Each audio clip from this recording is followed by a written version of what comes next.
Essa aqui é a aula sobre a prática de visualização de cromossomos. Meu nome é Ítalo de Menezes Fontinelli, eu sou monitor do módulo de base dos processos de agressão, defesa e proteção do curso de Medicina da Universidade Federal do Delta do Parnaíba, certo?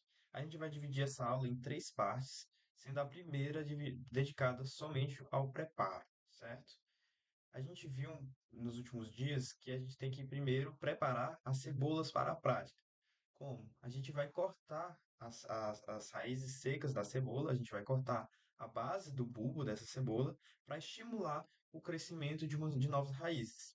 Então a gente vai pegar essa parte que está cortada, né, e vai espetar palitos para que elas fiquem suspensas em água, de modo que só a base da cebola fique na água. Isso evita que a cebola acabe apodrecendo e permite que somente a parte das raízes cresça, certo? Então a gente vai deixar ali por algum tempo, geralmente 2, 3 a 5 dias, até que as novas raízes cresçam, né, com cerca de 2 centímetros ou mais, né, que é o suficiente para que a gente use na prática de observação da mitose. A ideia é justamente garantir que essas raízes estejam em divisão celular para que permita que a gente observe, né, no microscópio. Então, já falando do momento mesmo da prática, a gente vai iniciar com a hidrólise com HCl4N, né? O ácido clorídrico, ele vai ser colocado na placa de Petri, né? E vai ser utilizado para amolecer as paredes celulares e facilitar a separação das células. Além disso, a gente vai fazer uma lavagem com água destilada, justamente para tirar o excesso do ácido e evitar que haja um dano ao DNA, que é justamente o que a gente quer observar. Então a gente tem que fazer essa lavagem. Próxima fase é o processo de preparação da lâmina, né? A gente vai ter que coletar a coifa, né? E utilizar uma ou duas raízes da cebola, né? A região meristemática dela, então tem que ser justamente a pontinha, né? E a gente vai macerar essa coifa com um bastão de vidro, né? Por cerca de 3 minutos para espalhar essas células e formar uma camada fina e uniforme. E também para destruir ali algumas estruturas, né? Para justamente tornar mais fácil a visualização do DNA, certo? A gente vai adicionar um corante, nesse caso a gente vai utilizar a oceína acética a 2%, a gente vai pegar uma a duas gotas, né?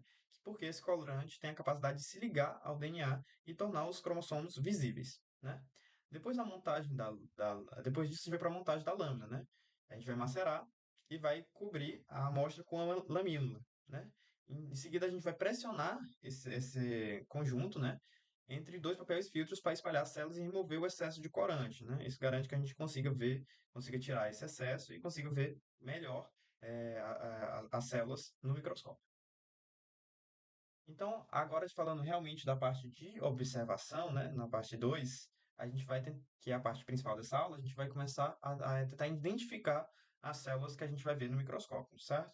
Então, vocês já viram a parte de divisão celular, eu não vou aprofundar muito nisso, mas o que eu quero é mostrar para vocês como vocês vão, na prática, olhar para as células e saber em que fase do ciclo celular elas estão. Então, começando pelo início, né? Realmente a gente vai falar da intéfase. Quando a gente for observar, a maioria das células vai estar em intéfase, né? Porque essa é a fase que ocupa a maior parte do ciclo celular, certo? E como é que a gente vai identificar que uma célula está em intéfase, né? Porque a gente vai ver um núcleo bem visível e definido. Então a gente observa, olha essa estrutura bem arredondada e é bem homogêneo, né? Não tem sinais de divisão aí. Nesse caso, a cromatina está bem descondensada, né? Os cromossomos não estão visíveis individualmente e a gente diz que está com uma fina granulação, porque os grânulos, o DNA está muito fininho, né?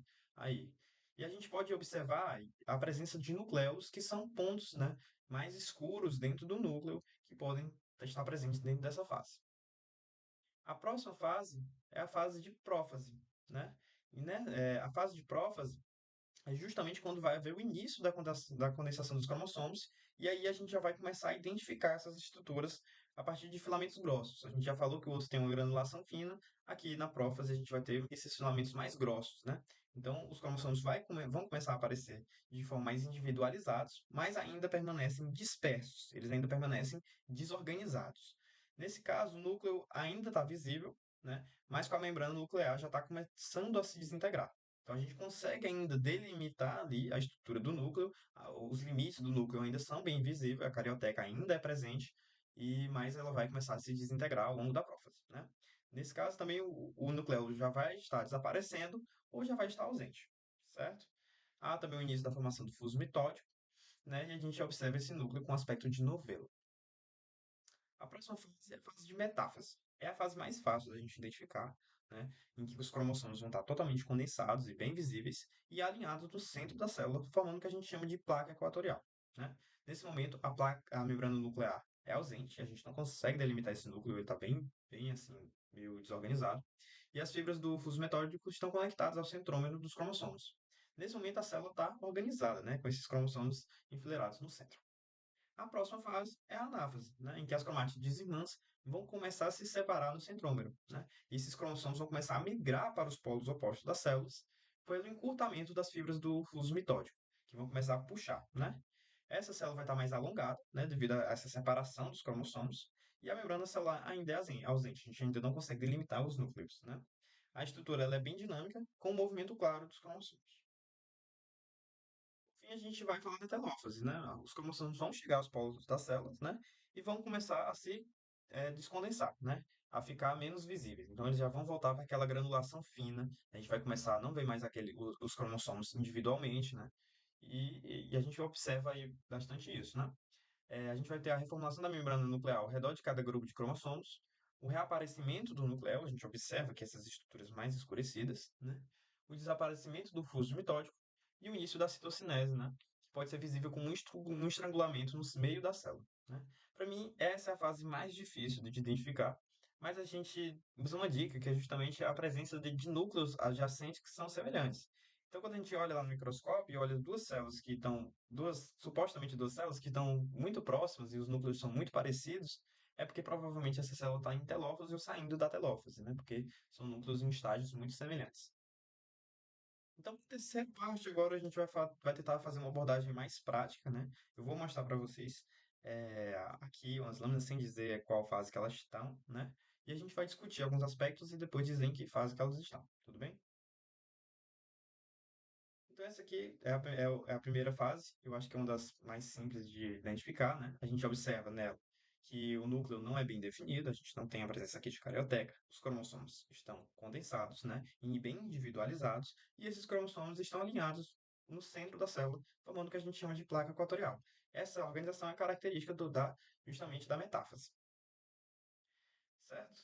Nessa fase aqui, a gente já observa esses cromossomos também condensados, também estão bem individualizados, e a gente observa que a carioteca, nesse caso, é presente. A gente observa que esse núcleo é bem delimitado, certo? E no centro desse núcleo, a gente observa também o nucleolo ainda presente.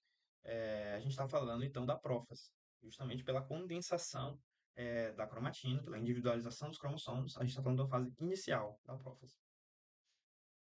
Aqui a gente vê uma estrutura semelhante, né? A gente observa que a carioteca é bem delimitada, a gente observa que também há presença de nucleolos, né? Esses pontos escuros, mas dessa vez a cromatina ela já é um pouco mais descondensada, né? Ela também está em granulação fina, e isso é justamente característico, né, da intérfase.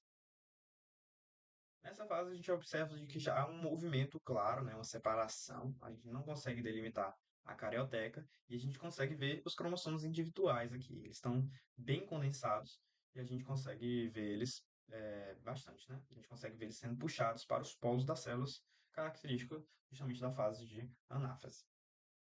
Por fim, é como eu falei para vocês, a gente pode olhar e pensar assim, não, são duas células diferentes, mas como a gente observa que elas estão muito semelhantes umas das outras, os núcleos estão em estágios bastante parecidos, a gente entende que essa célula está muito próxima, né, justamente da telófase, porque a gente entende que essas células acabaram de se dividir, então em estágios semelhantes. A gente observa também essa linha no meio, que é justamente característica do estrangulamento dessa célula. Então, eu gostaria de agradecer a cada um pela atenção e recomendar que vejam as questões presentes no estudo dirigido, que aprofundam os conteúdos dessa aula. Muito obrigado.